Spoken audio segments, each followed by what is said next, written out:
Pasar Nelayan Kampung Pasir Putih dinaik taraf sebagai one-stop center laksana aktiviti pemasaran ikan.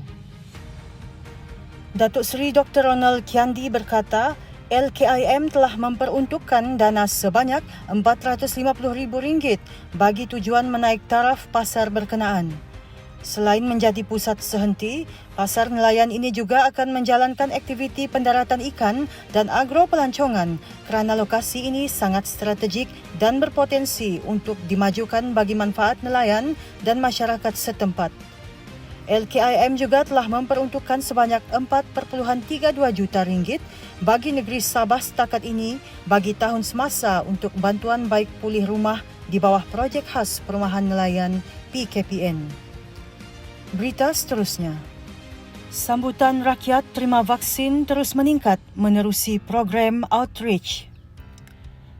Timbalan Setiausaha Kerajaan Negeri Mas Nahmat Saleh berkata, sambutan penduduk untuk menerima vaksin COVID-19 didapati semakin meningkat dan perkembangan positif tersebut amat penting dalam usaha menyekat penularan pandemik yang telah meragut ramai nyawa di seluruh dunia. Beliau mengucapkan terima kasih atas kerjasama semua pihak yang menjayakan program outreach ini dan melihat sambutan daripada penduduk daerah amat menggalakkan. Beliau juga menjangkakan jumlah penduduk yang divaksin hari ini mungkin lebih ramai lagi. Berita seterusnya. Haji Ji serah 108 lembu korban sempena Aidiladha. Ketua Menteri Sabah, Datuk Seri Haji Ji Nur menyampaikan 108 ekor lembu korban sempena Aidiladha yang akan disambut Selasa ini kepada 50 wakil masjid dan surau di sekitar Tuaran.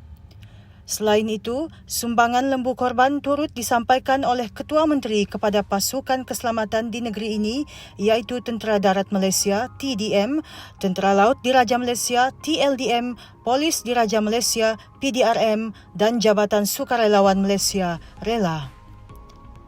Berita seterusnya.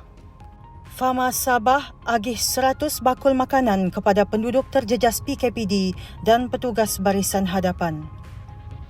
Ahli Lembaga Pengarah Fama, Datuk Japlin Akim mengucapkan terima kasih kepada Fama di bawah program Mafi Prihatin kerana memberikan bantuan ini.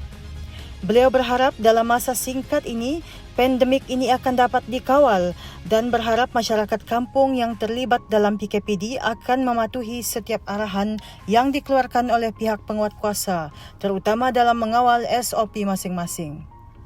Berita seterusnya. 23 rumah musnah dalam kebakaran di Kampung Tanjung Aru Baru. Menurut Pegawai Perhubungan Awam Jabatan Bomba dan Penyelamat Malaysia JBPM Sabah, Muhammad Afendi Keramin, selepas menerima panggilan kecemasan pada jam 4.32 pagi, sepasukan anggota dan pegawai dari Balai Bomba dan Penyelamat BBP Kota Kinabalu dan Pinampang bergegas ke lokasi kejadian kira-kira 3 km dari jarak balai. Setiba ke tempat kejadian, pasukan mengalami kesukaran ke lokasi kejadian kerana keadaan jalan yang sempit dan mendapati api telah marak merebak memusnahkan rumah lain bersebelahannya. Turut musnah 5 buah kenderaan dan 6 buah motosikal. Jangan lupa like, share dan subscribe kami di channel YouTube Sabah Media. Lo nanti COVID-19, kita mesti menang.